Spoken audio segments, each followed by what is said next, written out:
Hi, everybody. This is Jim Cornette, pro wrestling legend, and you're listening to the Book in the Territory Unprofessional Wrestling Podcast.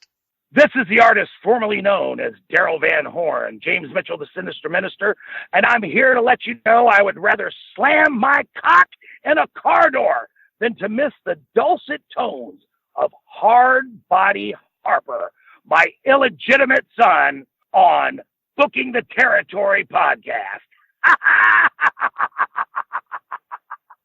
Woo, Messi, this is professional wrestler Jimmy Valiant, the Boogie Woogie Man. Tell my people and my brothers and sisters, don't you dare miss Booking the Territory. Oh, yeah. This is a one-man gang. You're listening to Booking the Territory Pro Wrestling Podcast.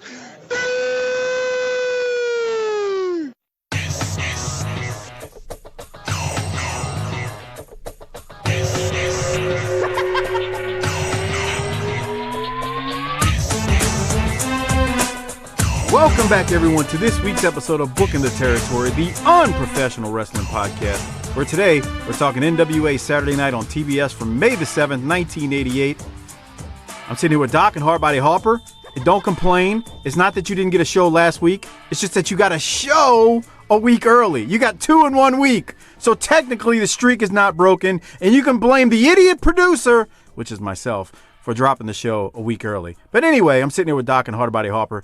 Y'all do not want to know the discussion we were having right before we were recording, but how are you doing, Doc? Wow, that just broke up real bad. So good luck cleaning that up on the other side. Anyway, so you're now proving what I've been telling the people for 4 years now, 4.5 years, is that you're a moron, and you're just proving me right. But hey, you know what? I saw a lot of patrons out there go, hey, it doesn't matter, man. Content is content. So digital platforms, content is king, quite frankly. And all right. I'm doing good, Mike. We're blessed here. We're about ready to start football season. I think y'all are going to go 16-0. I'm going to go 16-0. And hey, if we have enough time at the end of the night, maybe we can go through our fantasy football draft we had last week with just the 3 of us. Maybe go over our roster. Maybe go over our rosters. Yeah. And talk about, maybe do some live on-air trading and talk about, who we got and who we took a reach on. None of us drafted, so I have no clue what you're talking about. Harper, how are you? I'm doing great, Michael. How are you? Living a dream, how you doing? Brother. Did you watch the right episode this week, Harper? I think so. It was like an hour long. Yeah, buddy. Them Braves. Yeah. God bless Dale Murphy. Hey, man, just because they lost 97 games that year doesn't mean they're still not our champions.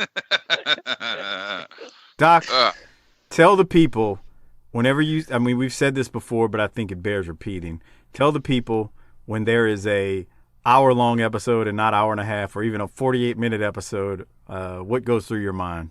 Blessed. Yeah. And here's the thing, and don't. It's easy to take that the wrong way. I love classic wrestling.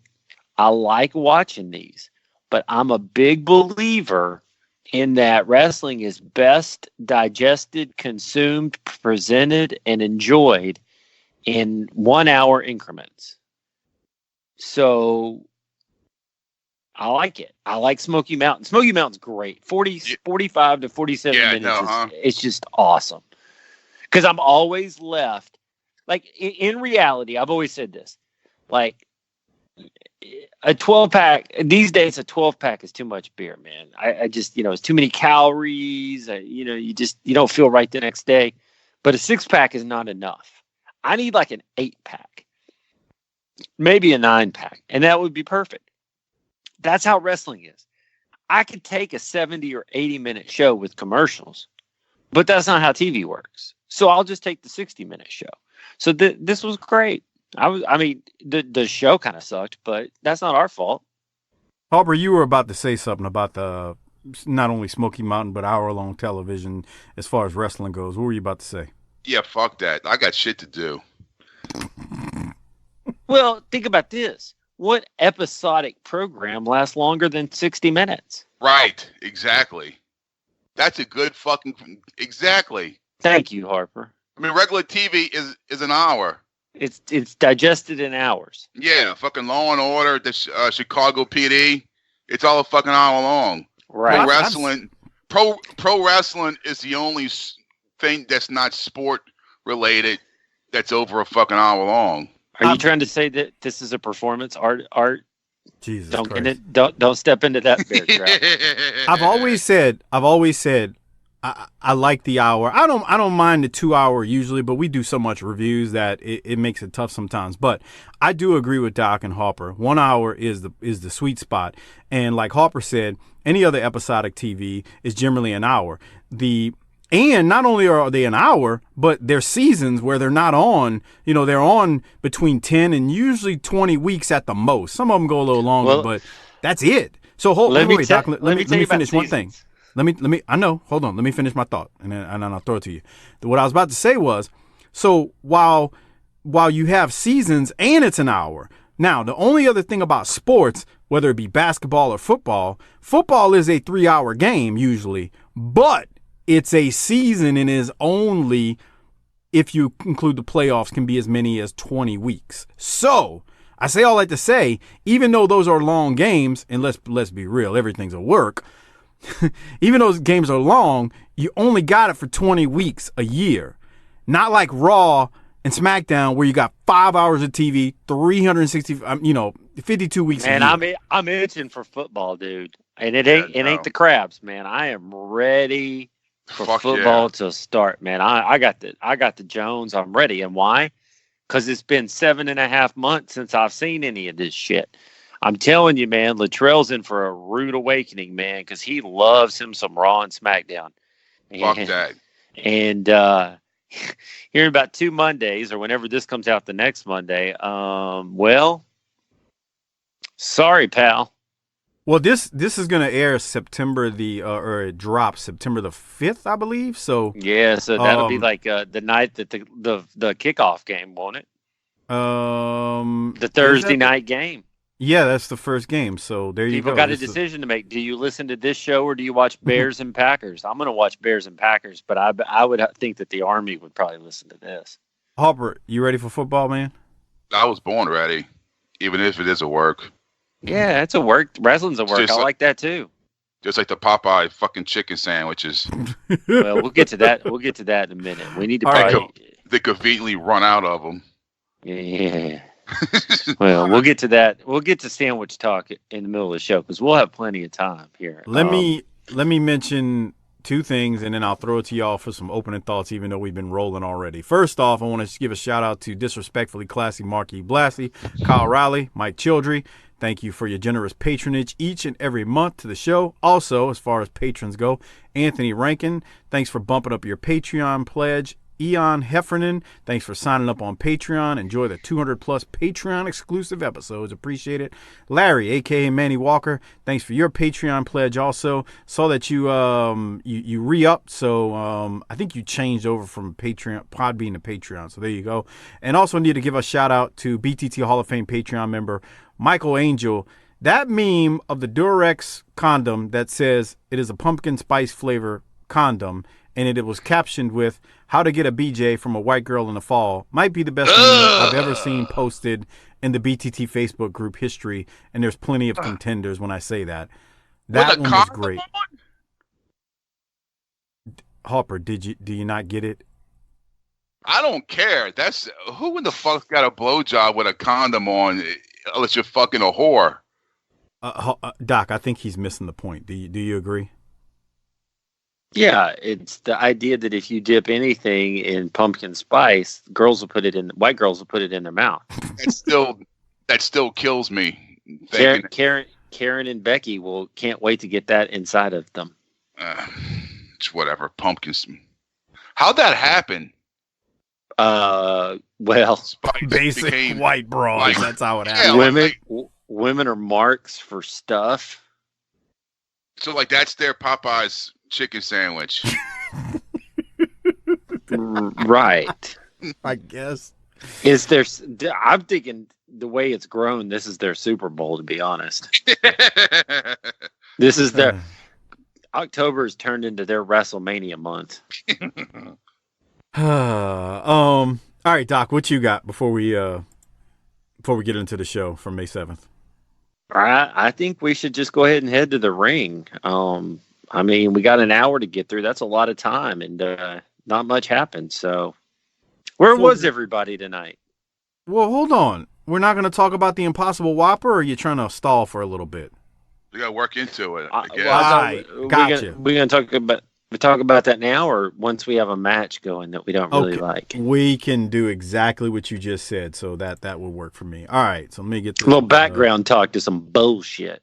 Right. Hey, let me just break the spoilers out here. If you ain't gonna have Arn and you ain't gonna have Rick in 1988, we're gonna have a problem.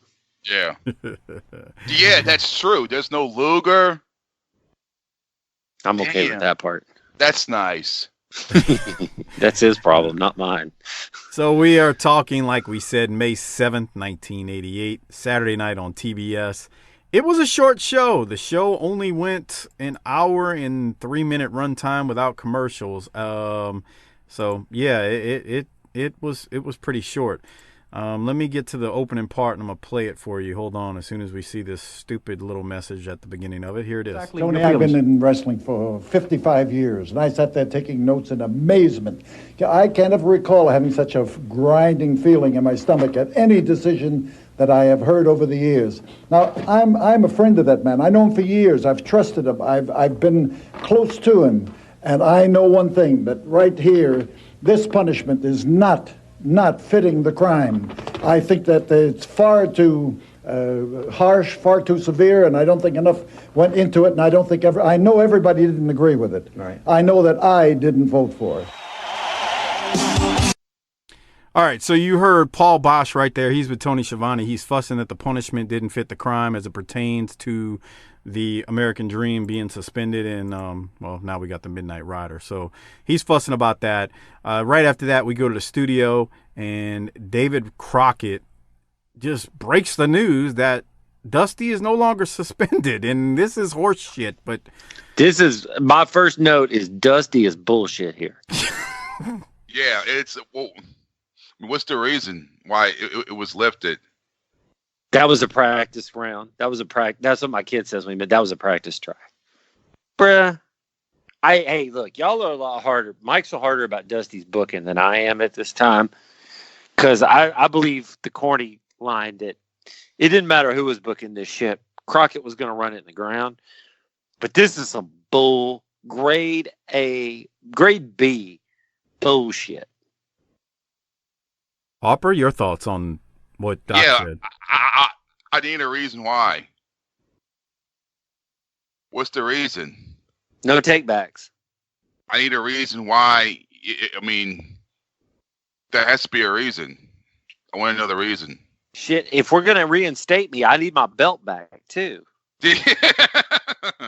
That, actually, there's more of a hole there than anywhere, because what ends up happening with the belt, I mean, we're going to see it shortly, not this week, but what ends up happening with the belt is a whole nother thing.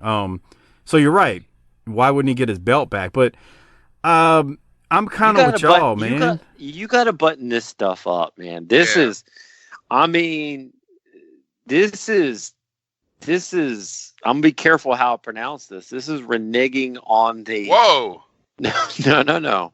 I use that the correct way. On the terms of the deal. And, man, you can Dusty finish matches, I guess, but you can't Dusty finish storylines. Come on, man. Yeah, this didn't sit well with me. I mean, now. Yeah, it's like, and here's the other thing. You know, it's worse now if you think about it, Doc. Back then you were young, but now you're don't know. Wow. I don't know. That's what I was getting ready to say. I don't know about that. I mean, I was 14 here. I'm pretty sure I would have thrown a flag. Like, hey, back when I was 8, world class, I thought Kamala really was going to eat me. That's fair. But I was 14 years old. I'm pretty sure I'd throw a flag on this then. All right. Harper? Yeah. Because that's the kind of hole in logic that, you know, Emmett Smith used to get in the early 90s. You could drive a truck through that shit. I mean, This is an egregious violation, in my opinion. I got a question. Yeah. How was the turnout for that at the Sam Houston Coliseum? This is a good question. Where's Moretti at? Where the hell is Lance at? Come on. Lance. Come on, man. We need to leave Lance alone. Ask at SMU Heavyweight on Twitter. Come on, Lance. I'm sorry, buddy. I ain't gonna forgive him for not liking Arn, but y'all need to lay off of the boy. I can't remember if I said it. I think I said it on a Smoky Mountain show that hasn't aired yet. Lance was asking me during the last World Class show we did what all the questions he was getting on Twitter. I said that's Harper and Doc telling people to send it to at SMU Heavyweight. Send all your program pictures and questions and everything. Even shows that you're not on, Lance. Send the question to you. He's like, all right, man, I got it. That's funny. Come on. He's my boy, man. You leave Lance alone. You told me the other day you're starting to get worried that we might run him off. Nah, he's cool, man. We were talking, but it was funny when he asked me. He's like, "Man, I'm getting all these questions on Twitter about this and that," and I was like, "What the hell?" Come on, what is that? I don't know, but SMU, that was a bad year for them. They only got 6 wins. It's just, and that's it. But the highlight of the year, that's the year they beat Texas A&M at home. So that was like their bowl win for them. So yeah, that was a bad year. That's so messed up, Harper. You're going to hell. Okay. We all three agree that Dusty being no longer suspended is some bull crap.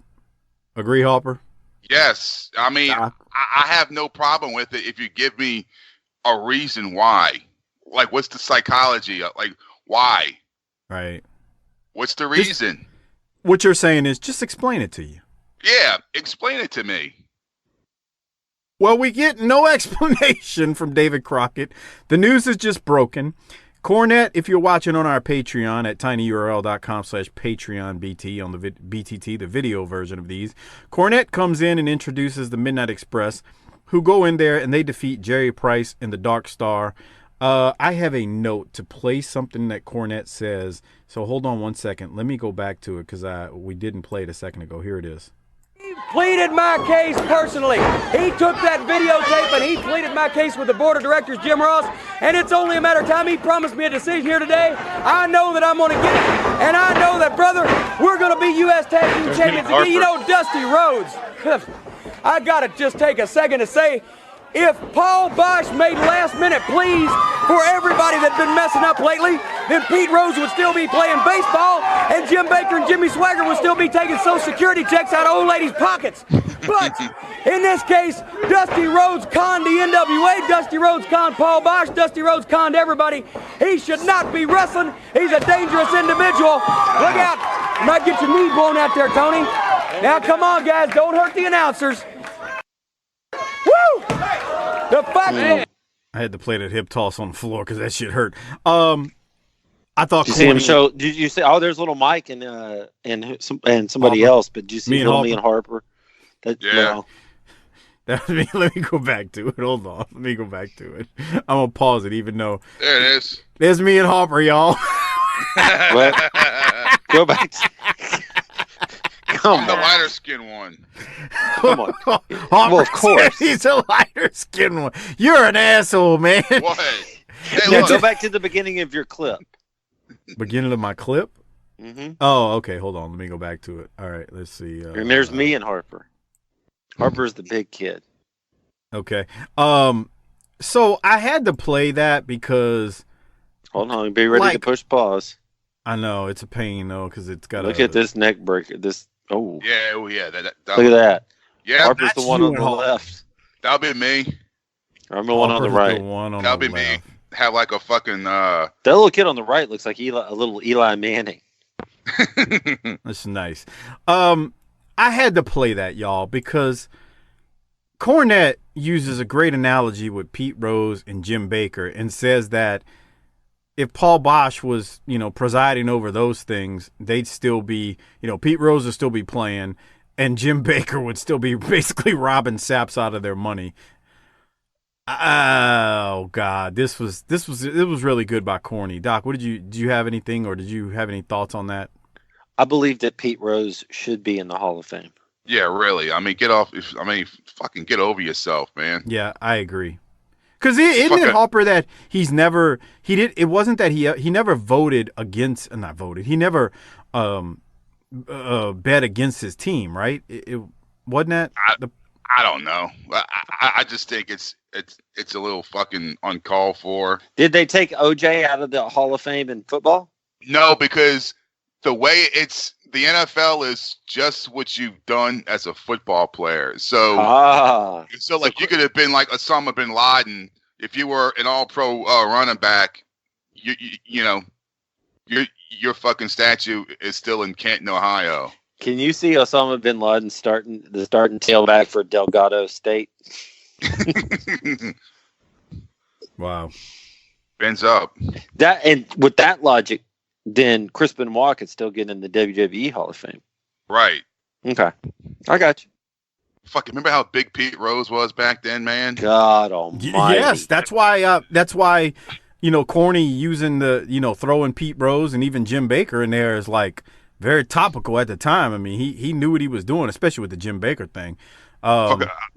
I remember when I was a kid, he was on the Wheaties commercial, and it had like the fucking Pete Rose package. If you mailed into like proof of purchases, you got like the Pete Rose duffel bag and the baseball card and all kinds of shit.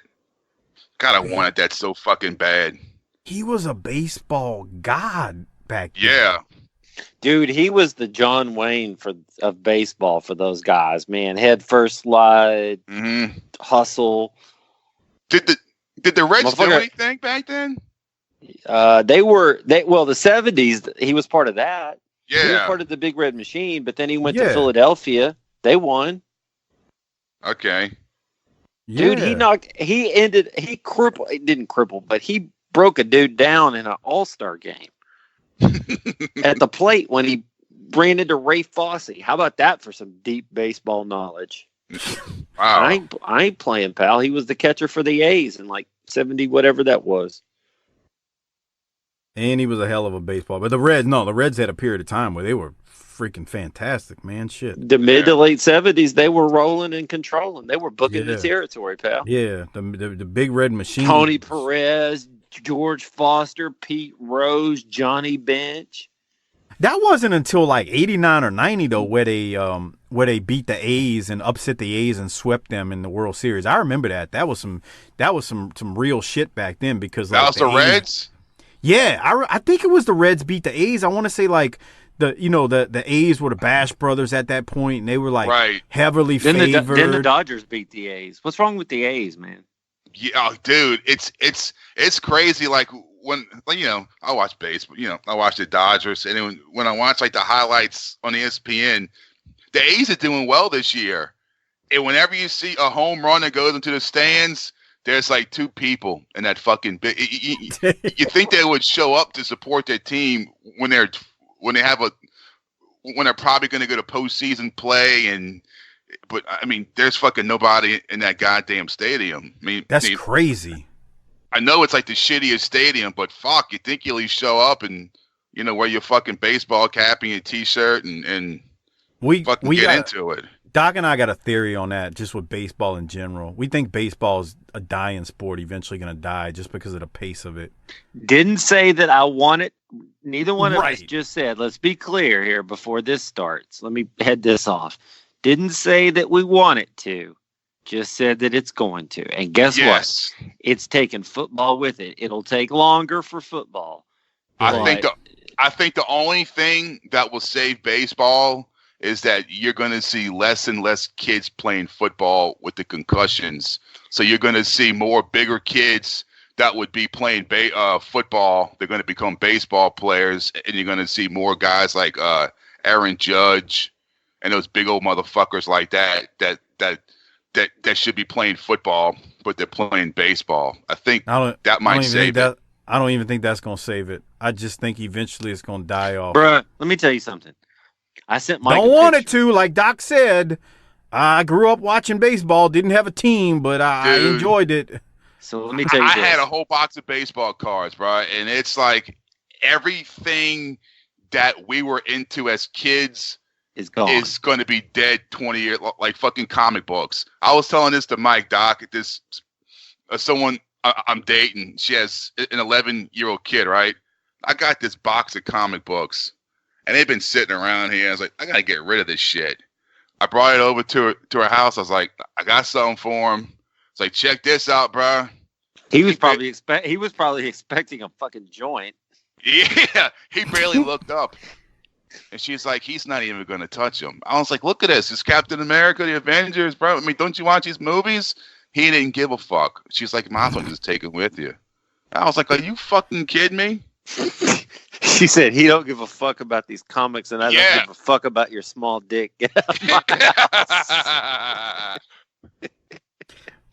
And it's just, I mean, they don't give a fuck about shit like that. It's all bruh, if it ain't on that tablet, they don't give a shit. That phone has consumed everything. It's like a fucking black hole. It consumes music, television, movies, the way we fucking read books. They ain't have fucking books anymore. Anything that had paper, that was involved with paper, is now going to be gone 20 years from now, bro. I'm telling you, there's going to be a day when there's like no more flipping through a book or a magazine or a newspaper. That's going to be gone. All right. Well, the future with Harper. The dystopian future with Hard Body Harper. All right. Let's go to Jim Cornette and the Midnight Express after their match. Well, he's hot. It's short. Let's hear what Corny's got to say. The word that you're looking for. Let me tell you something. First of all, watch that former or sweet Stan can tie a knot in that fat neck of yours regardless of how big around it is. Looks like a peach basket. Let me just say this. People have been messing with me lately. People have been messing with me hard and heavy. And I'll have you know that a lesser man would have been unbalanced, but I remain, as you can see, totally unaffected by the recent events. But we're going to be United States Tag Team Champions today. We're going to be recognized as the greatest tag team in the history of professional wrestling. Yeah. We're going to get rid of those punk geek face fantastics. And what's more, we are going to show all the people all over the country that the Midnight Express and Jim Cornette know how to party better than anybody on the face of this earth, brother. We're going to have a heck of a party right here today when we get our belts presented back to us. And then all this disrespectful treatment toward the greatest is going to cease, brother. We'll be back in a little while and show all you peons just exactly what to do to have a good time. Well, there you heard the warning. He will be back, and so will we right after this timeout with the Stinger. So, Cornette, whenever they don't have the belts, he's pretty upset, and he tells JR Stan can tie a knot with his neck, triple chin or whatever. It looks like a peach basket. That's nice. Harper, any thoughts on Corny right there? We're going to see more later. I want to see, oh, look at her. She's like, yum. I want some of that. Mm-hmm. I want to see what happens next.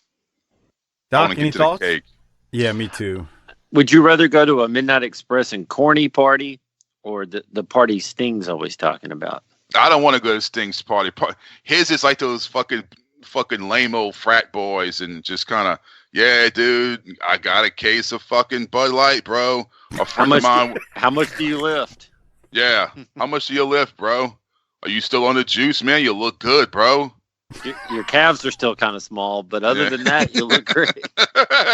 You're like, I call that the fucking Johnny Bravo look. That fucking cartoon. You don't know what? Oh, yes, God, I do. That's why I said that.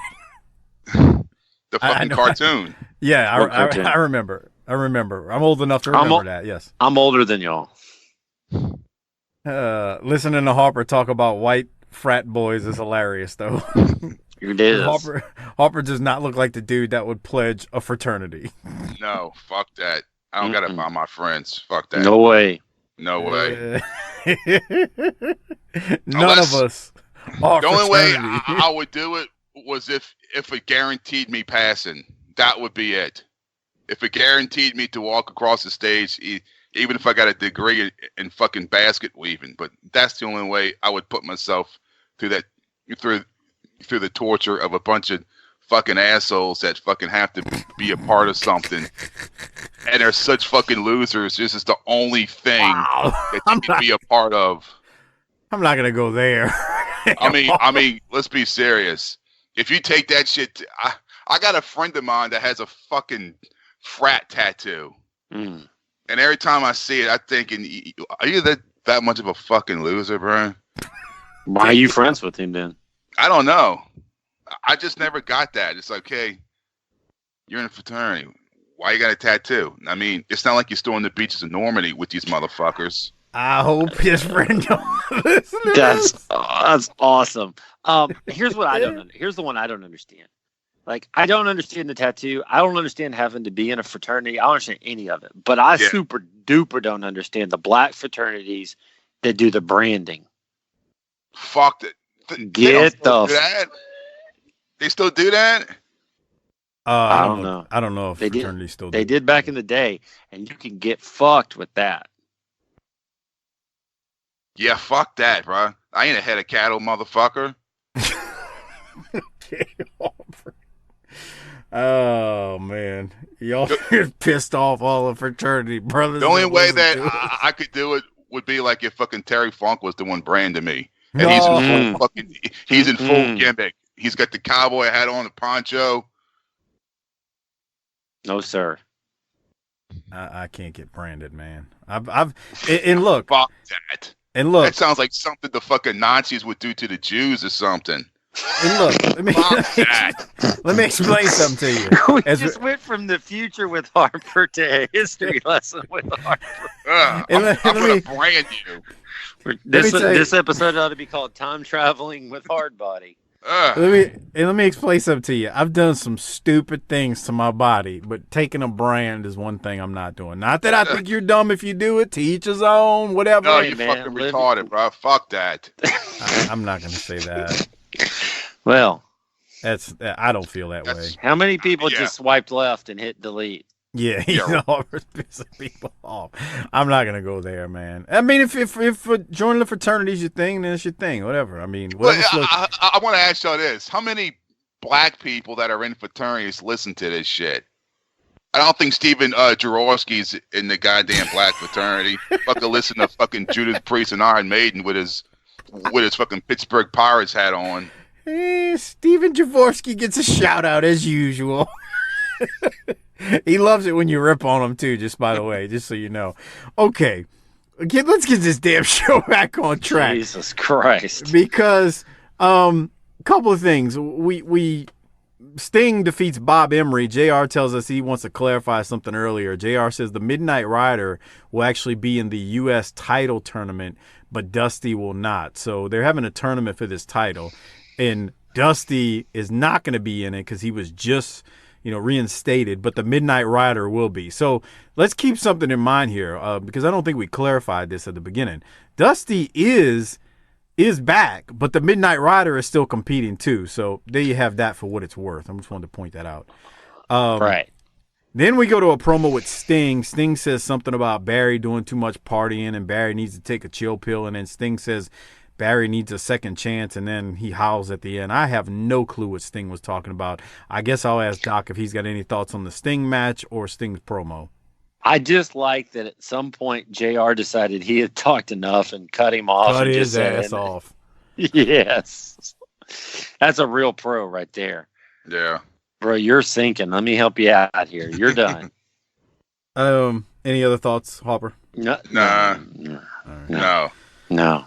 All right, so let's go to the party. We got Cornette in the Midnight, and they're out there with JR, and they're celebrating. They're Stan is acting like he's about to get drunk, and did you notice? I'm gonna say this at the front end because we're gonna listen to it. One, he's saying hallelujah, and then when I came unglued when he asked Corny where the girls were. Where's the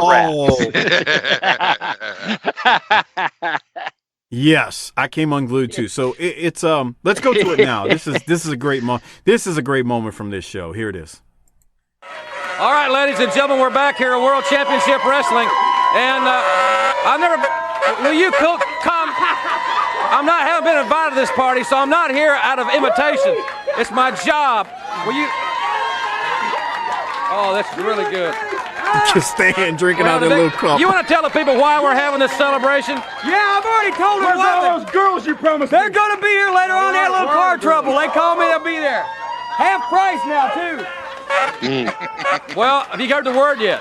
David Crockett's standing by the phone. But let me just say this first of all. Got a little confetti down my throat. Good. My mother has been planning this for a long time now, and she wanted to be here. Hold that microphone up here, Jim. It's not going to kill you. But unfortunately, today being the first Saturday in May, the Run for the Roses, Churchill Downs, Kentucky Derby, Louisville, Kentucky. My mama has 3 horses running in the Derby this year, and she's right now in her private box. She couldn't make it today, but she sent her personal caterer down here. That band is supposed to be here. I got a guy with an accordion. He's coming in a minute. Don't worry about it.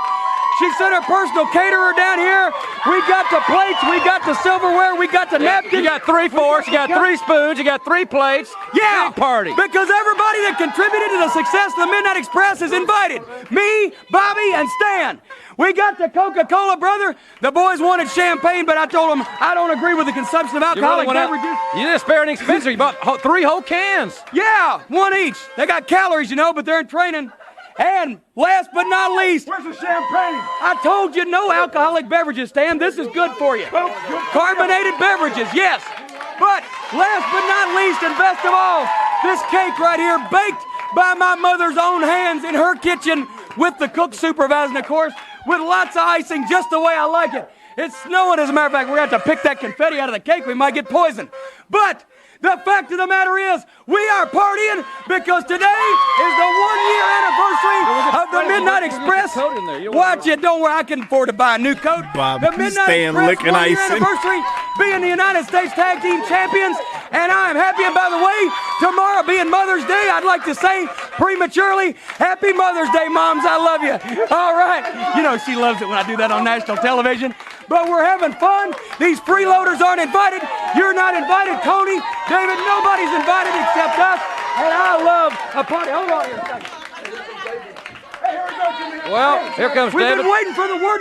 No. You came out here to get a piece of cake. I want to see Jimmy Crockett, my close personal friend. He promised me a decision here today. We're going to be hearing from him momentarily. He's going to bring our belts out here to us. I've been talking to your bosom buddy, Jim My Crockett. close personal That's friend right. who I've supported for the past several weeks now. Highly, I voted for him in the last election, you know. That's good. You can't even have a drink. He It's is got confetti totally in it anyway. exhausted. He's been working on this decision. Well, about the he United should be, States but Tag it Team. should be an open and shut case. And that there Where is, is there, he? Is he stuck in traffic? No, I don't have my right. watch on. I said Wait, he's I want totally our belts out exhausted. here. The problem is the decision is made. And Well, of course, He's but I want celebrating him now. here. He's celebrating. He's Well, celebrating the decision. I didn't know he liked me that decision much. is, Jim Cornette, that Yeah. the Fantastics are still the United States Tag Team Champions. That's too bad. That's too bad, Jimmy. That's just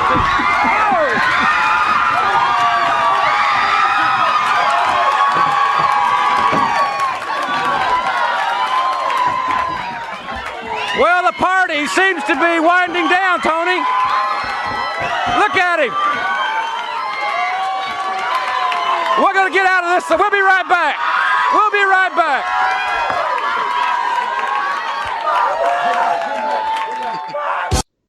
Mama. So I gotta say something. I want all of your thoughts, but when JR said that's too bad, Jimmy, can I replay that again so we can laugh at JR just messing with Corny? Here's JR again at the end. This is after Crockett tells him, you know, the decision is the Fantastics are keeping the belts. He's celebrating. He's celebrating the decision. I didn't know he liked me that much. The decision is, Jim Cornette, that the Fantastics are still the United States Tag Team Champions. That's too bad. That's too bad, Jimmy. That's just All right, Harper, your thoughts on this? That's too bad, Jimmy. That's too bad. I love it when the Fantastics come out because you don't see them. Right. They just fucking come out of nowhere and just slam his face. I mean, you know it's coming, but you don't see it coming. See how they just show up out of nowhere. These days, they'd have had to run down that goddamn long runway, and everybody would have seen it. And it's like, oh. Where's the champagne at? Dude, you think they would have Coca-Cola would have paid for the fucking for the advertising? It was mellow yellow. Yeah. Bro, can you imagine cleaning that mess up? Fuck that fucking greasy ass fucking icing. Jesus Christ! Because man. you can't sweep it because it's not solid. You need a squeegee. Yeah, you would need a squeegee, and then you gotta mop it. They didn't mop shit. I guarantee you that. I don't know. That's at the CNN. I think they did to clean it up. Or a bunch of wrestlers got out there and cleaned that shit up. No, the wrestlers the Italian didn't. Stallion was out there. Okay, Doc, let's stop arguing about cleaning it up. Kendall Williams was out there. That's when he decided, I got to start counterfeiting money. This bullshit's some bullshit. All right, Doc, we'll stop arguing about that. Let's give me your thoughts on Cornette going into the cake. Well, here's the big one. And so a couple of weeks ago, you said one of the reasons that you didn't like the Midnight Rider was because you'd seen it before. Well, you'd seen this before too, but this was good. But this was done well. And so my whole point is that if you do something well, you can do it over and over.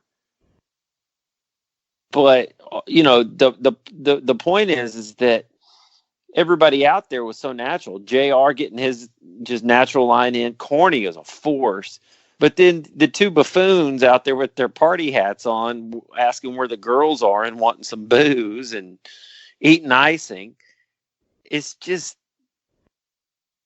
they're not playing a gimmick. Stan and Bobby were great out there, and they never They said a were. word. I mean, Stan's out there acting drunk at one point. Yeah. But Corny's little off-the-cuff things, like, I didn't know he liked me that much. I mean, you either have that or you don't. That ability to riff and be off the cuff and be in the moment and be quick. I mean, that's like a Lawler, a Corny. JR has it much. In hindsight, going back, we've realized JR had it way more than we ever thought, too. Yeah, JR was... I've always known him to be great during this era, but I find more reasons he was great. He's great in a different way than we thought, too. Mm-hmm. Yeah. The interplay.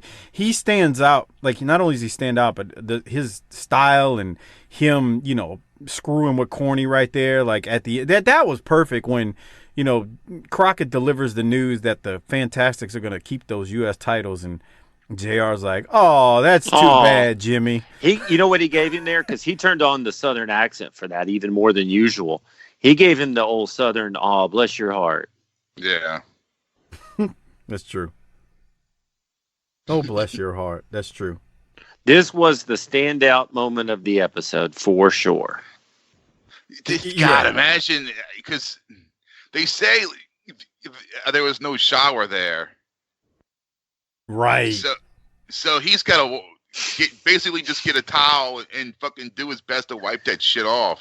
What if he was just got in his car with that shit still on his face and just took off driving with that shit? I mean, just like a girl who you shot a load in and said, "Here's your Uber." That's nice. There's your Ubers outside. It's Becky. She's in a fucking Nissan Sentra. She just pulled up. But I thought we really had something special. Yeah, so did I. We did, but that time is over. Oh. As far as Corny, they didn't have showers, but I'm sure he went in the bathroom and freaking washed his face off real good in the sink. He had to, because God, you're right. It's just cake. Come on. That's a nice looking cake. Yeah, see? It's just cake. It's not going to kill you. Look, Bobby and Stan eating cake and wiping it off of their lips. And I like how Corny's nutritional tips as a manager is that this Coca-Cola is good for you. Yeah. But somehow the alcohol's not. Yeah. All right. This was great. Any other thoughts, Doc? No, that was good stuff. Stan's funny. Oh, he's just hilarious, and he never said anything on the mic the whole time. Harper, he's just out there being a fool. And Bobby and Stan dumping confetti on David Crockett and JR the whole time, like just being stupid. They're like kids. Perfect. Yeah. All right. So we go from that to Al Perez defeating Gary Royal. Doc, any thoughts on Al Perez and Gary Royal? I had one little mention in that, and it wasn't about the match. It was that during the match, Tony mentioned Don Owens up in Portland, and he had a card coming up, and Tony was trying to talk him in the building over there. So I'm sure that, they're in this war. They're trying to kind of help each other out a little bit. And I had always heard Don Owen was well liked among the other promoters. So I'm sure Crockett okayed that. He, I think he's going to do that a couple of times coming up. Okay. Well, I don't watch ahead, so I keep. Well, no, fresh.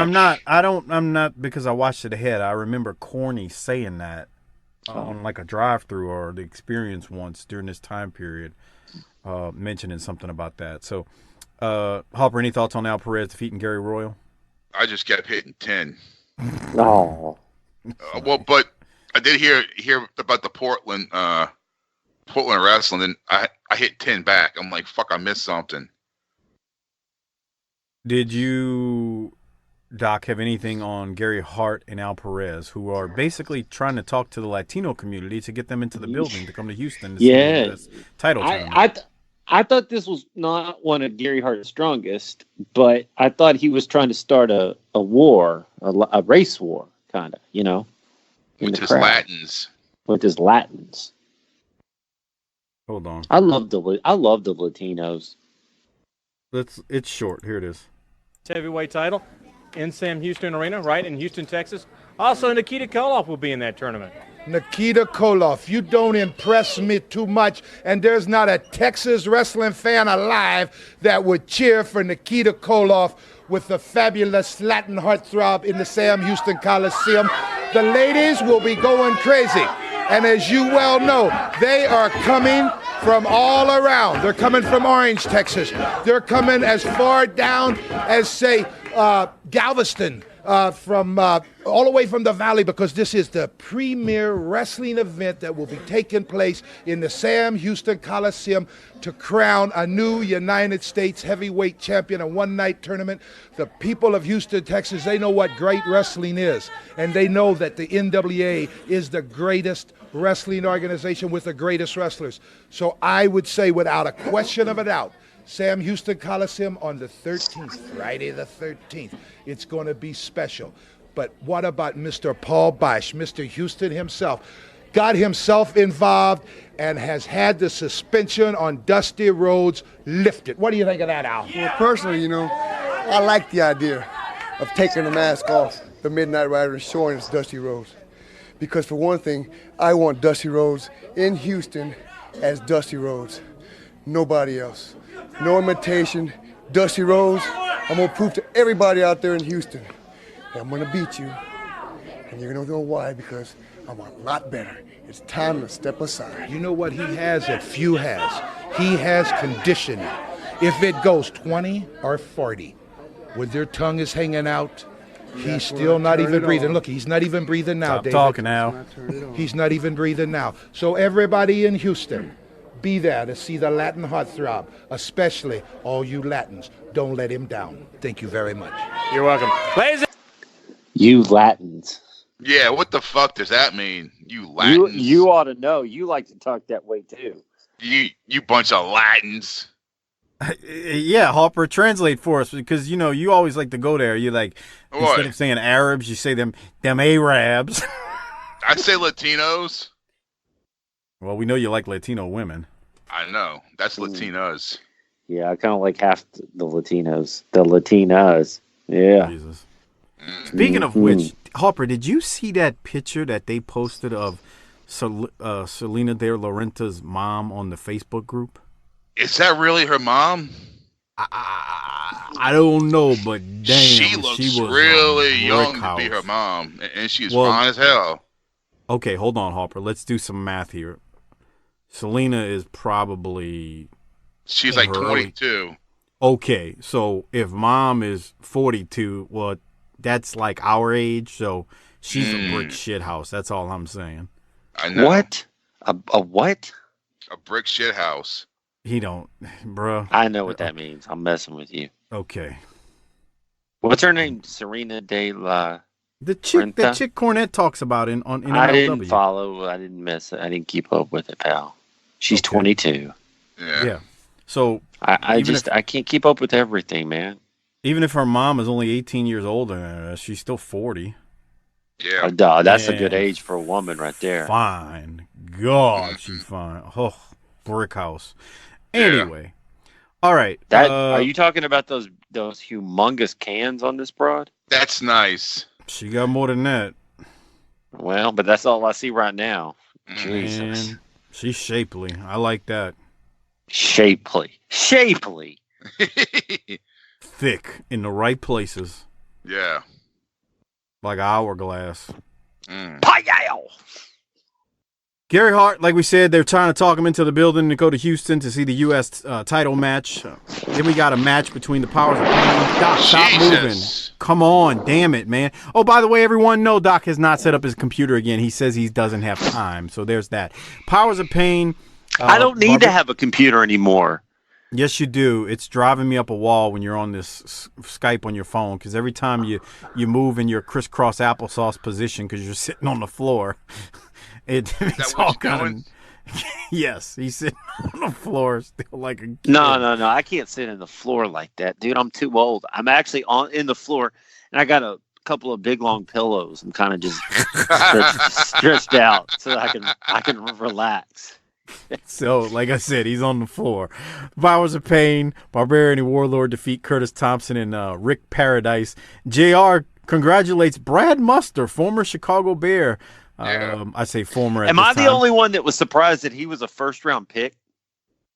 I was surprised that a first-round pick would be a fullback, but that was 30 years ago. Right, that was a different era. And you still had Walter Payton you had to open holes for. Yeah.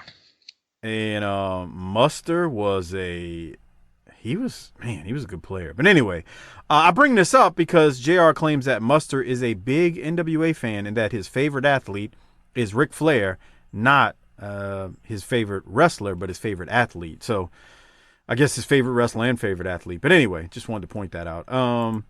Doc, any other thoughts on the match? As I need to go back. I'm trying to rewind because we see Uncle Ivan whoop some poor bastard with a chain on the floor, and it's glorious. Bruh. Wrestling was better when Russians were whipping white people with chains. Man, I don't care if it's gimmicked or he's working or not. That chain hits that floor. 14-year-old me is like, holy shit. I'm thinking he's going to fuck the floor up. Yeah, you don't want to take a divot out of the floor. Come on. Yeah, I'm with you. Yeah. Any other thoughts on this match? No. All right. After this match, Dr. Death defeats Keith Steinborn. I don't have anything from it. Harper, do you? Look at Steinborn's gear. That shit is shameful. Let's see. Was this the guy that sucked? Yeah. Yes. This guy sucked bad. And it was so bad that Dr. Death doesn't even get his hand raised. He just gets out the ring like, fuck this shit. At the end of it. I completely whiffed. There was a Powers of Pain promo. I don't have anything from it, so that's why I skipped it. Good. Nobody would. Yeah. Yeah. It wasn't. It wasn't. How are these guys still in the Federation? It's not them. It's just look at Mike laughing at him like. No, I meant when do they leave? It's got to be. It's got to be soon. Imminent. We've been having this discussion for quite some time about when. And it hasn't happened yet, so I feel like it should have happened, but it hasn't. So where's Mighty Wilbur? Don't tell us. Oh, Mighty Wilbur's actually coming back, and he's not far off. I don't know if it's late. He's going to come back. Yeah, I don't know if it's late May or he's coming back. Oh, God, right there! What a fucking asshole!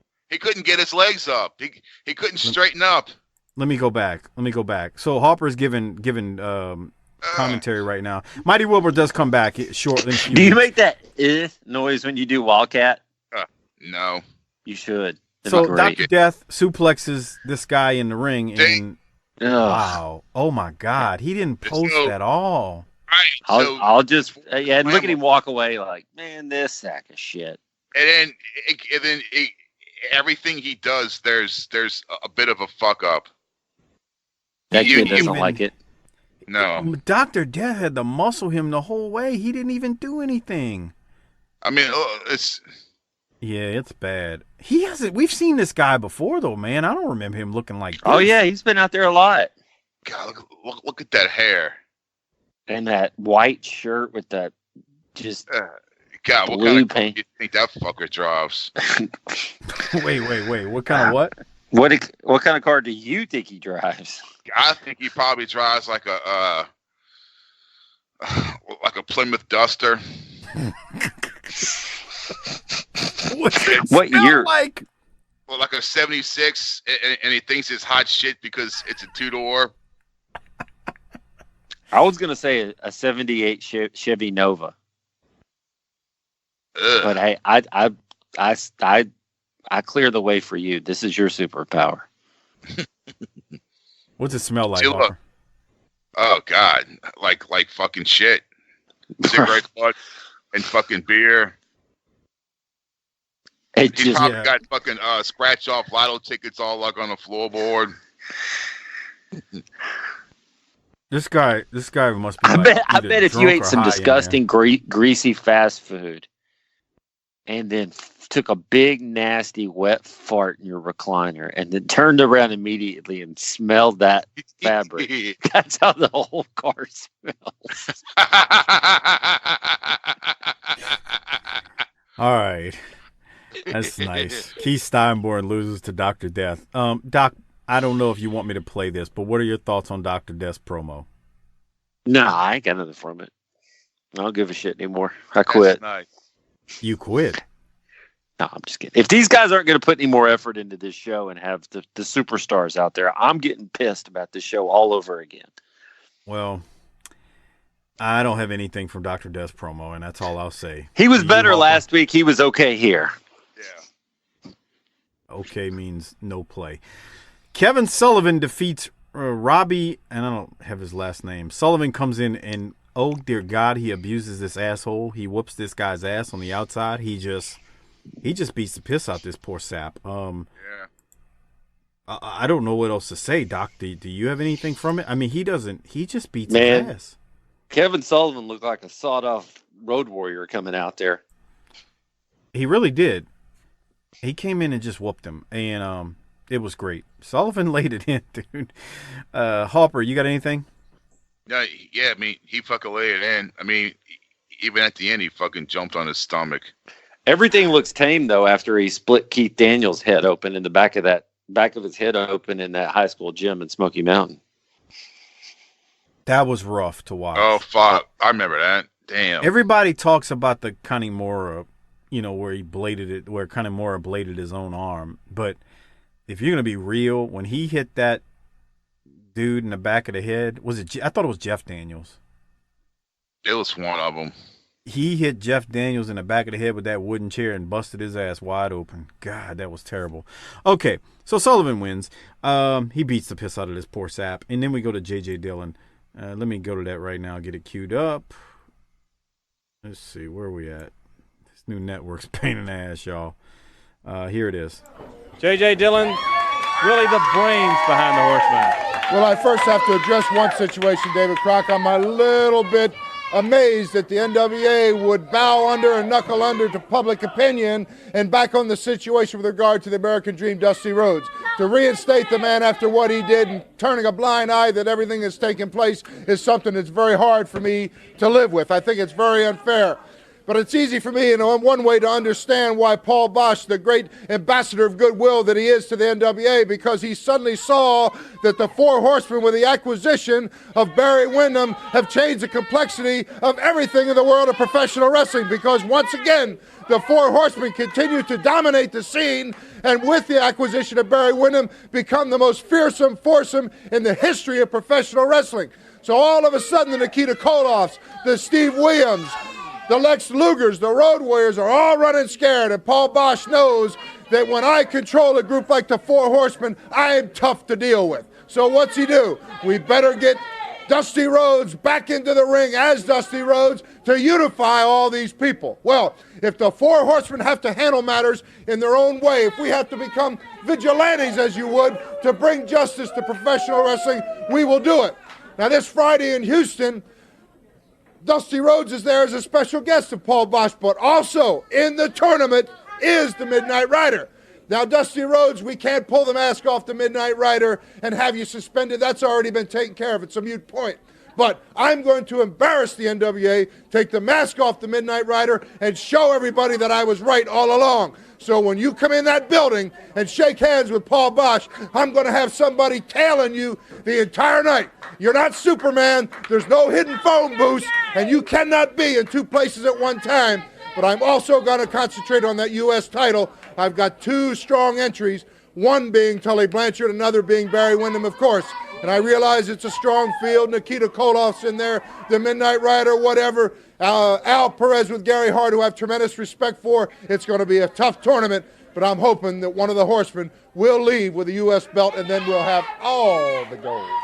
All right, ladies and gentlemen, we're going to... All right, give me a second, y'all. I gotta stop part one of the Patreon video and restart it. All right, so tell me, Doc, where JJ is lying. He said they turn a blind eye to what Dusty did, and JJ says it doesn't shock him. He also said we got to get Dusty back out there, man. He was booking the territory. Dusty pulled back the curtain. I mean, JJ pulled back the curtain. Where'd he lie? Harper, what you got from it? Yeah, I mean, like you said, I mean, what did he say that wasn't truthful? And I'll go back to Doc's statement at the beginning of the show. This was some grade A bull. Oh, he said grade B bull crap. But not only that, JJ's out there to tell you that it definitely is some grade A bull crap. Okay, so we'll keep going. We got Barry Windham, who defeats Larry Davis. He tortures him after with the claw to the head. Doc, any thoughts on Barry Windham over there? Well, are there people out there that don't like the claw? I don't like the claw because it makes no sense. The claw is great. You can't crush someone's head. I could crush your head. You couldn't crush a fucking baby's head. It's not possible. Me, like when you say you mean me or anybody? Like, because I think I could crush a baby. I think I could crush a baby's head. Like a toddler's head. He's saying with a claw. Hold on. Let me clarify, Doc. Harper is saying with the claw to the head, you cannot crush a toddler's head. Or it's Carl. What's his name? Danny Hodge could crush pliers. You're gonna tell me he couldn't crush a head with a claw? Come on. A skull. A skull. Yeah, a skull. No. I'm gonna let y'all two settle this. No, we're gonna let the people settle it, and they're gonna send their responses to SMU Heavyweight. Yes. Ask him about the Von Erich. Well, here's the thing. He and I just had a discussion about the claw. That's what's ironic. Well, and here's where I admit that I cannot be objective. I started watching wrestling at 7 years old in Dallas, Texas, in 1982. Of course, I love the claw. What are you talking about? I mean, what's it supposed to do? Man, I've had it put on me by my older cousin, and let me tell you, it can be painful. Remember that shit? He was about 6 years older than me, and I had a headache afterwards. So yeah, but he didn't crack his skull. Well, but a figure four doesn't crack your kneecap, but it hurts. But it can. What are we trying to do here? But it can. Well, I'm sure that if he would have been stronger and not a big pussy and picking on young kids, he could have done some damage too. But I don't know. If you put the figure four on somebody for real, you can hurt them. Right. Sure. You can hurt somebody with the claw. No, you can't. If I was to go squeeze Mike's head, it wouldn't do anything. Okay, neither does. But the torture rack does it hurt? Yeah, that's stupid too. Okay, so maybe our next top 5 needs to be the dumbest moves in wrestling. The top 5 dumbest moves in wrestling. Well, you got 2 of them right there. The torture rack. I mean, boy, that's gonna piss off a large segment of the audience because people. Yeah, right. People, no. Back then, I had no idea what the fuck he was doing. As a child, I was like, "What he has him on his shoulders." Okay, I mean, what's he supposed to be? What's he supposed to be doing to him? Oh, you're talking about the torture? No. Yeah. I'm not saying. I think you're spot on with the torture rack. That shit's dumb. I'm talking about the claw. If you start saying, as a child, the claw with the Von Erichs, yeah, but then that shit's like Santa Claus. But once you got to a certain age, you're like, what the? Because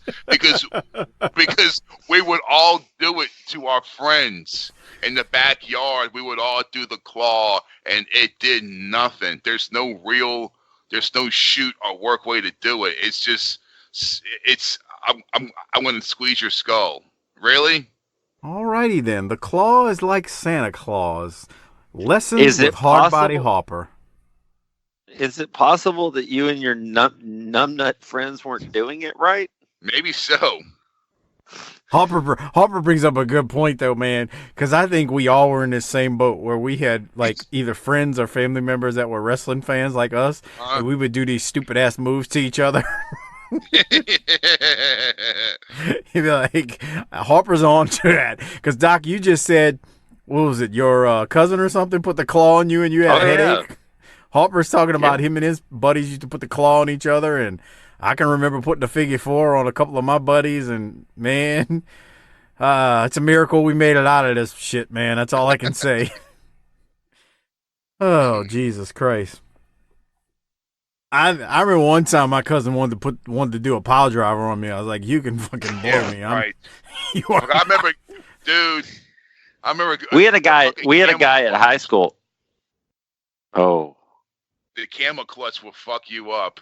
And the thing is, you were stuck there. You couldn't move. And you just holler like a fucking asshole. Doc, you were saying you had a guy in high school and what?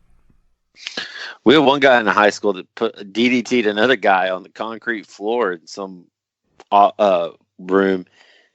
Kid said he said, "Man, my head hurt for a week after that." Congrats, you gave yourself CTE, asshole. Right. I remember in the dorm room, like my first semester at college, man, it was 2 dudes who were talking about it. They were arguing. I think they were both drunk, talking about it was fake and no, it's real. And one dude was saying it's real, that dude was saying it's fake. And the dude who said it was real was like, "Well, let me body slam you." And he body slammed that bastard on the floor right there on the 3rd floor of the dorm. And I mean, that shit isn't like that's like dropping somebody on some concrete, man. His hip like hit first because he didn't have a clue what he was doing. And holy shit, that guy was like, "I think I broke my hip." And he was liquored up pretty good, but he got up crying, "My hip, my hip." No shit, asshole. You shouldn't have let him body slam you, you idiot. Coming up talking about it's still fake. For being fake. For being a place of higher education, there sure is some dumbass shit that goes on college campuses. Yeah, no. All right, we got to keep going because we're going long on this week, but it's okay, man. This is fun. Let's go to Barry Windham. We got a promo. Barry defeated, like I said, Larry Davis, and now we're gonna go to a Barry Windham promo. He's out there with JJ. I tell you what, if you don't think he's bad, you saw it right there. Barry Windham is definitely one of the horsemen. I'll tell you what, while I was in there, I heard Jim Ross, exactly what he said. Mr. Ross, Mr. Crockett, I've heard all your comments, and I tell you what, I am not going to pay any heed to him. I owe nobody out here an explanation. I do what I do best, and that's beating people in the ring. And I'm going to do it for a long time to come. The reason I'm a horseman is because I want to be. Not once in my career have one of you or anybody out there, Dusty Rhodes, Lex Luger, just to name 2, ever helped me. I was the guy that bled and sweat and did every bit of the work in the ring. And nobody ever helped me. Well, let me tell you what, gentlemen, times have changed. And I am at the top of my career. I'm going to make more money than I've ever made in my whole life. I'm going to have more cars, more women, and Nature Boy has promised me. And I'm going to have more fun than anybody in the world. Mr. James J. Dillon has promised me something, and he might have professed it, he might have predicted it, but he promised it to me. And that's that United States Heavyweight Championship is going to be around my waist, and Dusty Rhodes is going to be crying over spilled milk, because that championship is going to belong to me, and I'm going to wear it proudly. The Horseman is a standard of excellence, and I am the epitome of excellence. I am the best that there is in professional wrestling today, bar none. I am a member of the elite group of horsemen, and I will continue to be one and to do as I please for as long as I please. Ladies and gentlemen, he's a freaking great heel promo, and that's my only comment. Harper, what do you think? The thing I have about this is the whole time I'm focusing on JJ in the background. And JJ reminded me of two people. The Emperor in Return of the Jedi looking at Darth Vader. And he fucking reminded me in fucking Rocky 5 of the black guy, the guy that was supposed to be like Don King. The guy that got Tommy Gunn. That was a great...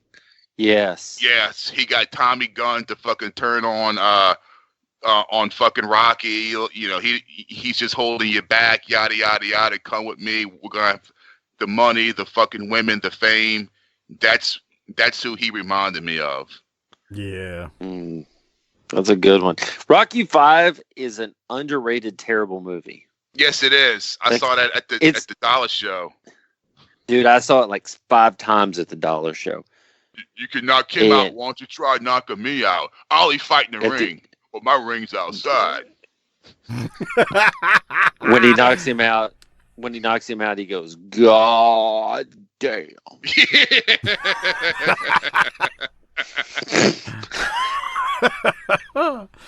Dude, that movie is very much an underrated, terrible movie. It is. Yeah. Maybe there's got top 5. Our top 5 underrated, terrible movies. It's got its like good moments, but it's like not good. Hard to explain. But then Tommy Morrison spread AIDS on everybody.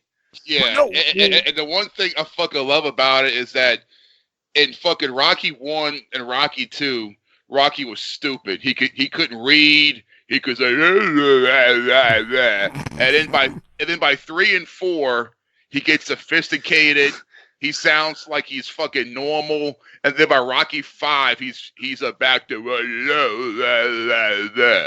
Well, yeah, that's because he had CTE and he had to retire because after that war he had with the Russian in Rocky 4, that's why he's all messed up in 5. Yeah. He went over and broke something in Russia, man. So what happened was, no, he was an idiot, and then, or not an idiot, but he was just a dumb, boxer, and then he kind of learned a few things, but then and constantly getting drilled to the head, punched in the face, he got, CTE and all those concussions, and then he became, not so smart again in 5. But I'm with you. That is very much an underrated movie. Good point. That's a good point about how you describe J.J. Harper. Harper, anything else from the promo? No, just I mean, Barry was great, man. Yeah. And this guy looks fucking disgusting. Hey, if you go to Tommy Morrison's Wikipedia page. Oh God. Oh God. AIDS. Doc, what do you have from the JJ and Barry promo though? Barry was fantastic right there. Just awesome. I did all the work. Y'all didn't do anything. Y'all didn't help me. Just great. But if you look at the picture of him on his Wikipedia page. Goddamn pal pronouns. Tommy Morrison.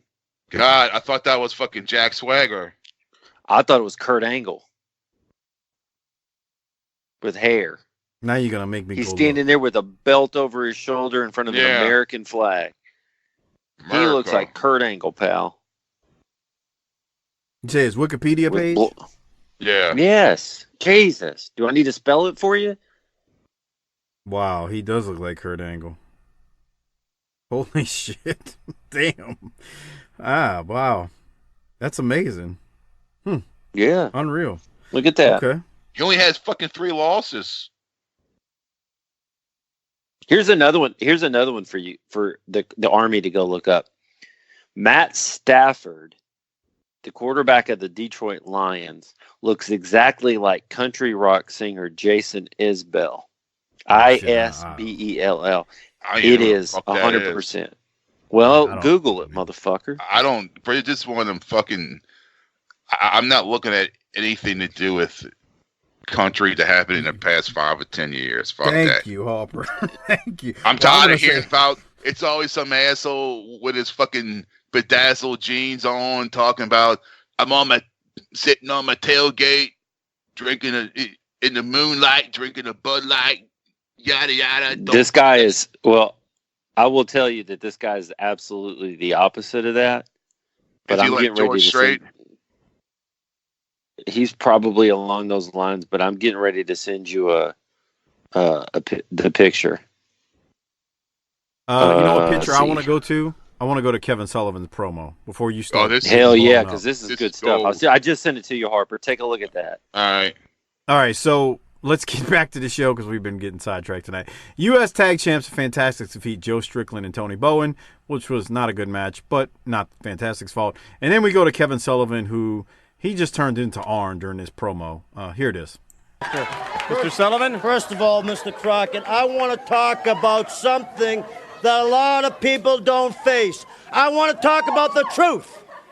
When I came here, I said Mike Rotunda would become the world TV champion. The truth. When Dusty Rhodes faced the total package of the cage, I said Rhodes would win the U.S. title. That's the truth. And the truth of the matter is Barry Windham lied in the shadow too long. The truth of the matter is they did push him back. They said, get in the back seat, kid. Don't get in the front seat of this limousine. The truth of the matter is Barry Windham took a step forward. He took a step forward for himself. And that is the truth. And now, when I call the woman that everybody called Precious Patty, that was the truth. You see, it was a long time ago when I knew Patty, and that's the truth. I knew Patty before Jimmy was gorgeous. You understand? I knew Gorgeous when he used to come over and have coffee in the mornings with me and Patty. I know Gorgeous when I used to go to the towns when I left to do an honest day's work. Patty and him would have cocktails together. You understand? I know the truth. And the truth of the matter is, Jimmy Gavin, this, if you look in the eyes, is not a lie. The truth of the matter is, I am building a plan. And the plan is this, the most devious plan in the history of the wrestling industry. Because the truth of the matter is, Gavin, you took something of mine, and I want it back, and that's the truth. Ladies and gentlemen, more to come. They should have just went off air right there. Damn right they should have. There is another match. It's Ivan Koloff who defeats David Isley. Isley takes a nasty looking bump near the end, but also was it at 60? Oh, I got a timestamp on it. It was at 61:03. Okay, so we're gonna get it. We're gonna go to that in a little while after we talk about Sullivan's promo, and then they also have Crockett, Shivani, and JR. They basically wrap up the last minute of the show with some chit chat just to kind of eat up some time, but it was nothing there. So for all intents and purposes, Sullivan should have almost closed the show, or should have closed the show. But both of y'all agree with me before I hit play. So Doc, I'll go to you. What are your thoughts on Sullivan right there? As he's like Arn right there. He's just telling the truth. Boy, when he says I was with Patty before you were gorgeous, and that. Yeah. Man, that's some rough, stiff action right there. I love it. I got another question. How come? When's the last time the TV champ defended the TV title on TV? Well, they've been doing a lot of tag matches. I don't know. Yeah, he had a singles match on TV. So if he's going to be in a tag team, maybe let's get that belt off on somebody who could use it. Well, keep in mind though, this is just one of 3 television shows they have at this point. This is the one I watched though. Well, I'm just saying they had others. So Where's that's Larry? that. The Bisco band. He's I like him. He's still around. He's just not. He just hadn't been on the shows, but he's still in the promotion. I mean, he's gonna have that. Yeah. He's still the whatever champion. Western States, yeah. I mean, he's the one that's got that belt when it retires, right, Doc? Yeah. All right, Harper, your thoughts on Sullivan? Fucking great. Like he says, he fucking speaks the truth. You know. Yeah, man. I just pictured him and Precious, you know, sitting there in the morning, and there goes Jimmy Garvin shows up and drinks coffee with him. Like, hey, how y'all doing? You want some Folgers in your cup? Yeah. Sounds the great. best part of waking up. There's Folgers in your cup. All right. Oh, Sullivan was gold. Now, Doc, you said you had a timestamp for me to go to on Ivan Koloff and David Isley. Yeah, hit 6103. All right. 6103. So that's 61. Let's see what happens here. Yes, that was terrible.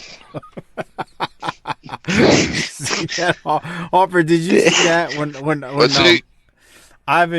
Ivan is about to Irish whip him and shoot him off into the corner, and Isley reverses it. Watch the kick afterwards. Like, I was just disgusted. Oh, yeah, kicks him. This guy got too much shit in. Here, look. Okay, he jumps. Yeah, I saw that. Oh, what a fuck. Now watch him kick him. That's some Russian justice right there. Russian justice. Not old country way, but Russian justice for sure. Holy shit, he kicked him. He laid in that forearm to the forehead pretty good, too, as he won. All right. Okay, so, and that pretty much, like I said, he steps on his stomach. Yeah, he was mad. That pretty much wraps up the show. Like I said, Crockett, Shivani, JR kind of have a little chit-chat at the end, but that's it. So, Doc, you were kind of down on this show when we talked about it a second ago. At the very beginning, you said this show wasn't your favorite. So, why don't you give it a rating? I will step out there on that and do that. So, you had a couple of jobbers that didn't step up. You didn't have Flair. You didn't have Arn. I need those things. I felt like there was a lot of going through the motions. Nothing was terrible. And, hey, let's be clear. It was better than me watching SmackDown last night, which was awful. But this wasn't up to the standard we've been rolling with lately. So I'm going to be honest about it. And I'm going to have to give that a B-. Wow. I actually, same score, B-. Harper, what about you? I was going to give it a C+. All right. Well, we're all in the same range. Yeah. I did. Doc, you know how what kind of greater Harper is? Like back in the day when we were out chasing ass, you get a girl, she's like, you think I'm fat, don't you? Mike and I'd be like, no, not at all, baby. It looks good. You look good. Harper would be like, yeah, kind of. Yeah, I mean, no. Oh, yeah. I'm torn on a Rolex, though, Doc. No, I'm not. Okay, who are you giving it to? Well, there's contenders, and in the contender spots, you got Sullivan and JJ, and I even think Barry Windham deserves some consideration. But Corny went into a cake, and he did he did commentary during the match and the party. So for the entire body of work, I'm going to say Corny. I'm so torn, man. There's so many. Corny. Hell, even Stan during the cake ceremony. JJ, Barry, Sullivan. I'm just for the sake of being different, I'm going to give it to Sullivan. Oh, yeah. Who are you giving yours to, Harper? To Sullivan. All right, so there you go. Sullivan gets 2 from Harper and I, and Doc gave it to Corny. B-, but let's be clear. B- still means better than SmackDown or Raw these days. And there's that. Harper gave it a C+. So, yeah. All right. We forgot to do one thing. If you're listening on a Patreon video at tinyurl.com/PatreonBTT, download the main show, just the audio version, and we're going to do one more thing. Harper, Doc, you were supposed to feed Harper a line to tell us about the Impossible Whopper, but you dropped the ball on it. Well, I just got so happy talking about wrestling and Harper's time machine backwards and forwards into the future and the past that I forgot. But, we did talk about, there's a sensation across the nation was this Popeye's chicken sandwich that, suddenly was mysteriously good. God, that's not me. Was mysteriously out of print here. But Harper wants to go in a different direction and tell us about the Impossible Whopper. Now, let me guess if I got this right. Just to break kayfabe a little bit here, just for everybody who wants to know how Mike and I are different races and ethnicities, but we're kindred spirits.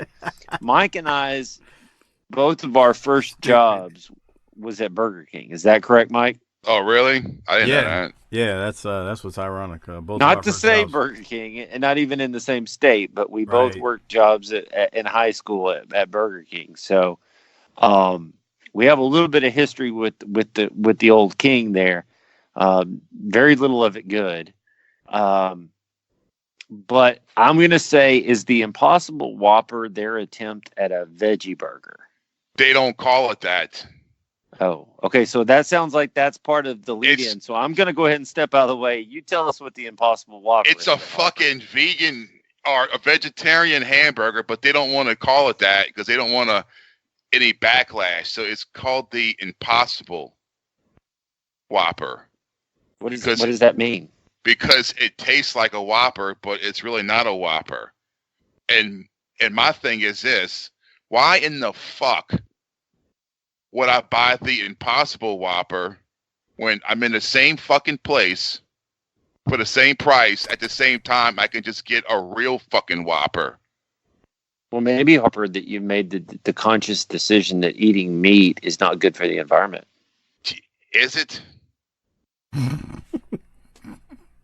And I just don't get that. Why would I want the fake thing when I can get the real thing right where I'm fucking standing for the same fucking price? Now, if you're vegan or whatever, if you're into that shit, yeah, I could see why you would get it.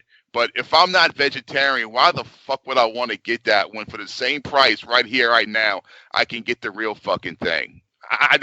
It's like, I was explaining this to someone. It's like, if I got the chance to jerk off or fuck, I'm going to fuck. That's what the Impossible Burger is. It is jerking off. Well, I was going to say, I don't walk into the salad bar and expect a hamburger shaped like a salad. Yes, for real. And I just don't get, why would I want, you see, it's. Well, let me tell you what used to happen at Burger King, pal. When somebody came in and said they wanted a vegetarian Whopper back when I worked in that kitchen, they got everything but the meat in a Whopper. Yeah. Mike, does that sound familiar? Say that again, Doc. You got everything in a Whopper except the meat. We just took the meat out. Yeah. Whopper cut the meat. That was your vegetarian Whopper back in the day. That's fucking stupid. It really is. Get it. No, we didn't charge, and you got charged full price for the privilege too. Yeah, like I remember the kids. Like I remember, and as we made them, we laughed at the motherfucker who ordered it. Yeah, because like they would say, give me a they would say, give me a veggie Whopper, and I remember the first time I heard it, I would never forget. I was like sitting on, it was called backboard. You're on the back. You had front board and backboard, dog. Right. Frontboard made Whoppers, backboard made all the other hamburgers and sandwiches that were hamburger based. But no, it was only me because it was late at night. It was only me on board. There was nobody on front. I was. That means you got them all, pal. You got the whole kitchen. Right. So I was like, I see the thing come up, and I'm like, what the hell is that? Because it literally shows on my screen veggie Whopper, and the chick in the drive-thru walks up to me. She goes, yeah, that's all right. Nobody orders that, but let me tell you what it is. It's basically a Whopper without a meat patty. I was like, are you serious? I said, so put the mayo, the ketchup, the lettuce, tomato, all on a bun, and onions and pickles. She goes, yeah, just put a little bit more of each. I was like, You mean to tell me you charge people the same and there's no freaking meat on this burger? Yep, that's what they want. But this was actually before there was such thing as a veggie patty. Right. So Doc's they don't right. tell you what's in it, though. Bro. I mean, what's in it? That's my fucking question. What the Harper, fuck is in it? You're talking about the veggie Whopper, but like to me, I can see a market for it because you have people who don't want meat. I understand that, but right. Call it that. Call it what it is. It's a veggie burger. Don't call it the Impossible fucking Whopper, because then it makes me ask, what is an Impossible Whopper? It's a veggie burger. If you call it the veggie burger, it eliminates the question. I was going to say the Impossible Whopper would be one that doesn't give you the trots and the runs the next day, but whatever. Let me explain why they don't call it the veggie burger. Because they did that about 5 years ago. They had a burger, and it was a veggie burger. I remember it, and I remember them running ads for it. I think they partnered with God, I can't think of the name of this veggie company. Morningstar? Yes, that's it, Doc. That's it. Look at me. Look at me. They partnered with them, and they had a veggie burger. It's been like 5 years, maybe even longer. So what they did was they didn't want to call it the veggie burger because from a marketing standpoint, that doesn't generate buzz. But if you say Impossible Whopper, it does. It's all a work, and it's all marketing. I'm still Now, did you go into a Burger King and experience this, or are you just reading about it? Well, about the veggie, the fucking Impossible Whopper? Yeah. I'm not paying for that. When's the last time you went in a Burger King? Oh God, I go when I have to take a piss. When I ate something. Oh no, it's Mike. Mike, how many times did you pull a ridiculously old chicken sandwich out of the little broiler thing and go, yeah, close enough, and serve that shit nightly? I used to get the fucking chicken sandwich. Yeah, it's good if you cook it fresh, but you better make sure somebody's cooked that thing in the last 2 hours. Right. You actually not supposed to serve Here's it. the thing. Okay, let me explain to everybody out here. Here's your BTT PSA of the night. That if you've never worked in a food service job, you don't know how perilous your situation is every time you eat outside of your home. Man. Yeah. I used to work at Domino's, bro. I've worked at Domino's. I've worked at Burger King. I've worked at Red Lobster. I've worked at Papa John's. I've worked at Mr. Gaddy's Pizza. I worked at a high-scale 4-star restaurant. That's the only place.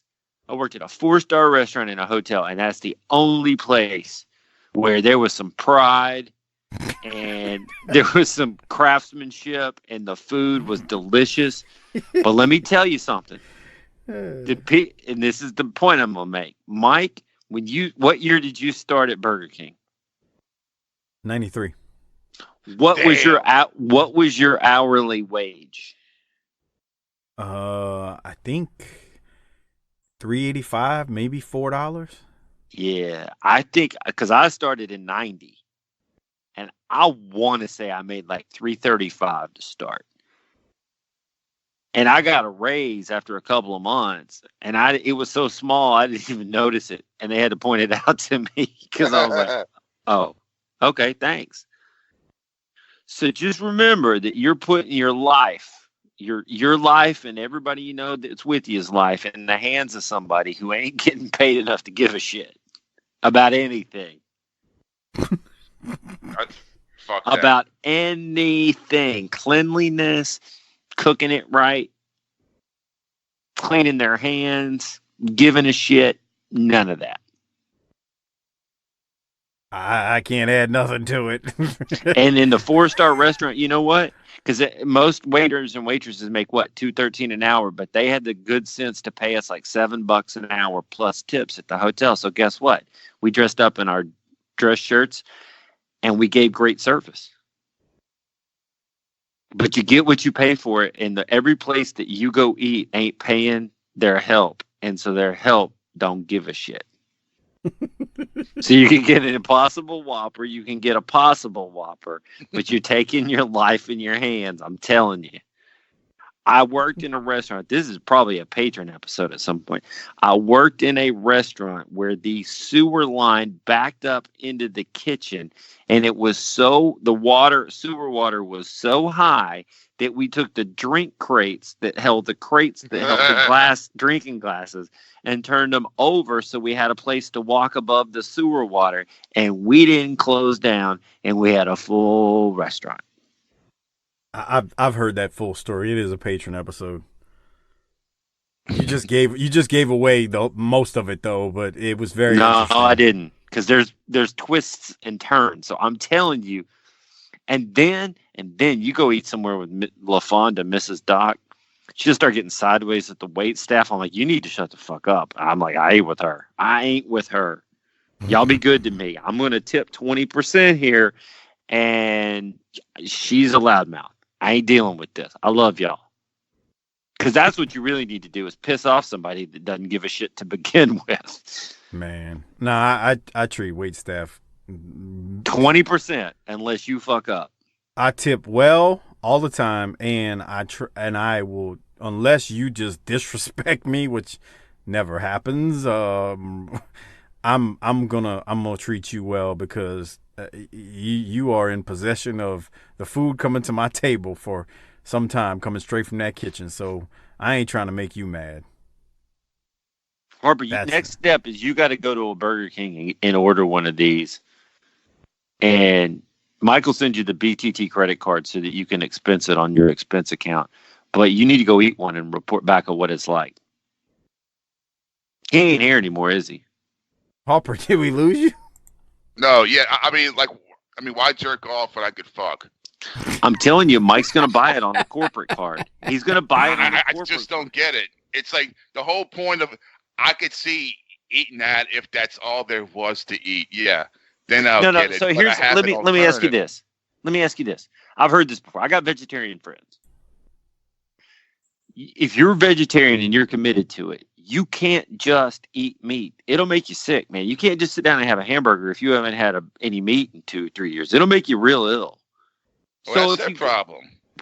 I get that, because I eat meat too, pal. I love a steak. I love hamburgers. I eat it all, man. I don't give a shit. What is it? Chris Rock said, I'll eat a pig's ass if you cook it right. but what I'm saying is, let's say you take your grandkids there, or your nephew, and they're like, because they got to have a fucking Happy Meal or whatever. Now you got an option. That's all I'm saying. Yeah, I understand that, but fucking call it that. Okay, so it's not the fact that they're serving it; it's what they've called it that's got you so hot. And call it that. Just call it what it is. It's a vegetarian fucking Whopper. Just call it what it is. Well, if it's a veggie Whopper, then people like Mike and I would just take the meat out and give you the rest of the Whopper. That's how we were trained. Oh, man. How many times after you learned what it was and you're back there making them, that you just shook your head like, man, what a moron when you made those veggie Whoppers? It's just lettuce and tomato, huh? I just was like, well, no, dude, it ain't healthy because it's iceberg lettuce and mayonnaise and pickles and onion. There ain't nothing healthy, and white bread. There ain't nothing. I mean, the tomato qualifies because it's got some nutritious properties, but it's like, well, they used to tell us anything in it. They used to tell us because it was quote unquote veggie Whopper. They used to tell us back then, like, I mean, the mayo and ketchup you put on it was like normal, but they would say, put extra tomato. Not the restaurant, the store, the manager would say, put extra tomato, extra lettuce, extra pickles, extra onions.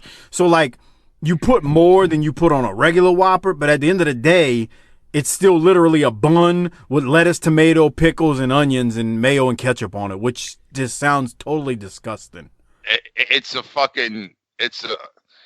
lettuce sandwich. Right. Look, man, I was poor. I've eaten a mayo sandwich before, all right? Which ain't the worst thing on the planet. But I never put mayo and lettuce and tomato and pickles and onions together as a sandwich. And you didn't try to convince me it was a hamburger either. I gotta show y'all something before we wrap up, because this is hilarious. I just happened to be, I pulled up my Twitter to see something, and I think I've seen one of the funniest tweets ever, and I gotta show it to Harper because I know he's gonna laugh his ass off. So here it is, and Doc, I want y'all to see this, and here it is. When the magic is about to happen, and she says, "Go turn off the lights." Look at this gorilla.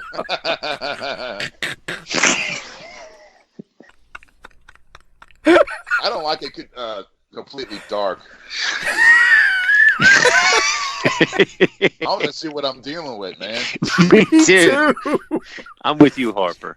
That goes back. You don't want to open up your Whopper wrapper and see any extra meat in there, right? I mean, like I like the lights dim. Like, turn off the main light, but keep the fucking lamp on. I like turn on the bathroom light and keep the door open. I'm with Harper on this one. Man, Yeah. Harper's preaching, man. I don't want the lights completely off. Yeah, fuck that. I'm not nocturnal. All right. I gotta go. Look at this gorilla. I know. I'm still thinking hilarious. about the newscast picture I showed you yesterday about gorillas. Oh yeah, that was terrible. That was dirty. That was. Did you hear about this, Harper? In Oklahoma City, there was this blonde white girl and a black dude on the news, and they went out to the Oklahoma City Zoo to show something, and it was a gorilla. No. And they came back. She goes, "That kind of looks like you." Jesus. Yeah, Jesus is right. Did she get fired? She had to get fired, Doc. Doc, did we lose you? He's still on. I don't know. I didn't read the article. Doc read it. She gave a tearful apology the next day. She didn't get fired. She had made some inappropriate and insensitive remarks that she could learn from and continue to learn and grow from. How do you accidentally say that? Jesus. I mean, that's one of those things. That's one of those things that's like that came from a place where it was okay in your brain somewhere. Right. The and then hold on. And you said it during a news broadcast. We're not talking about sitting at the bar, Harper. This broad said it on the news. I mean, that would be like maybe it's good if like Mike and I are down at the bar and he's having a Henny and I'm drinking a beer and I go, "Man, you're one of the good ones, Mike." But we're talking about down at the JOB, man. Yeah. And this is being broadcast. And it's supposed to be an educated person. Mike and I speak in severe kayfabe kazarni at work just to try to prevent those kinds of things. Boy, do we. And we ain't going out over the air. Boy, you ain't kidding. Everybody's got a nickname, including Harper. Everybody's got a nickname. Everybody. It's not even funny how many. Every worker literally has a nickname. No one gets called by their real name. No one. We got even Harper when we're talking about the show. We got somebody named K. What's my work name? We can't say that over and over. You can't say it on the air, man. That gives up the you can't break kayfabe. Yeah, it's not that bad. Yeah, yours is really nothing bad. I mean, put it this way: we got somebody named Doofus. we got somebody named Kayfabe. We got somebody named Bobby Eaton. So that must be somebody we really like. Bobby Eaton. We had a Tim Horner. Gone. We got a Tim Horner. Yeah. A new Horner. We had a Mysterio with a new Mysterio. We're about to have new Mysterio. Yeah, we're gonna have Mysterio the Third soon, bro. What the hell? It's getting confusing sometimes, but yeah, everybody's got a kayfabe name. All right, let's get the hell out of here. What? That you turn for Latinos? Nope. No, it has not. It has nothing. Neither Mysterio has been Latina or Latino. Yeah, neither Mysterio. And there's layers to this shit. Yeah, it's a lot of thought, believe it or not. Anyway, all right. So before we get out of here, remember, become a patron at tinyurl.com/PatreonBTT. It is a great way to support this show. You get 200 plus Patreon only shows to listen to at your convenience. We have some more. Hey, we have some more planned. We've just been running through some hard times lately. Hard times, baby. But, you know, the world-class shows are up. The ECW shows are up.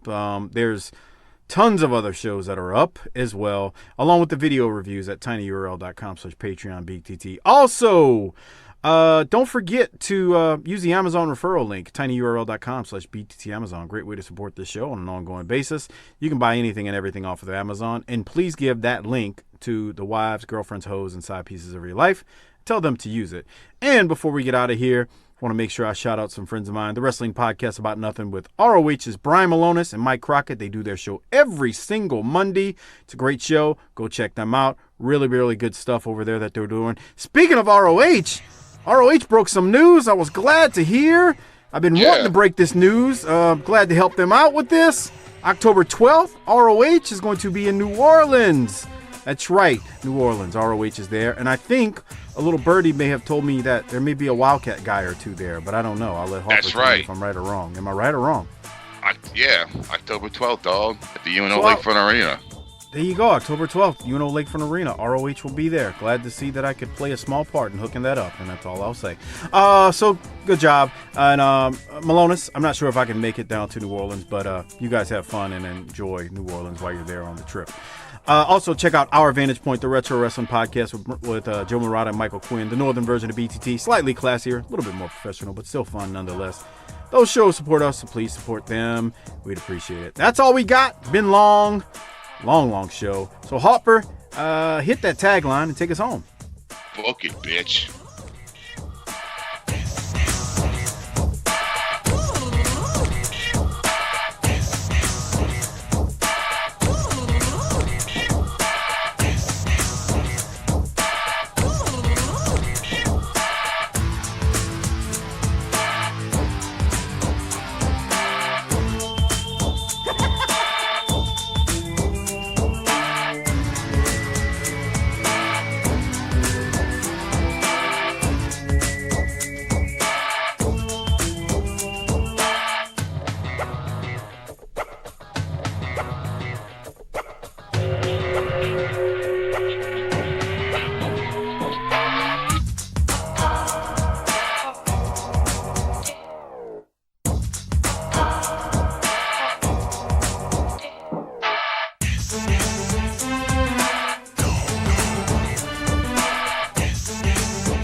Before we get out of here, I want to shout out a couple of people, friends of the show.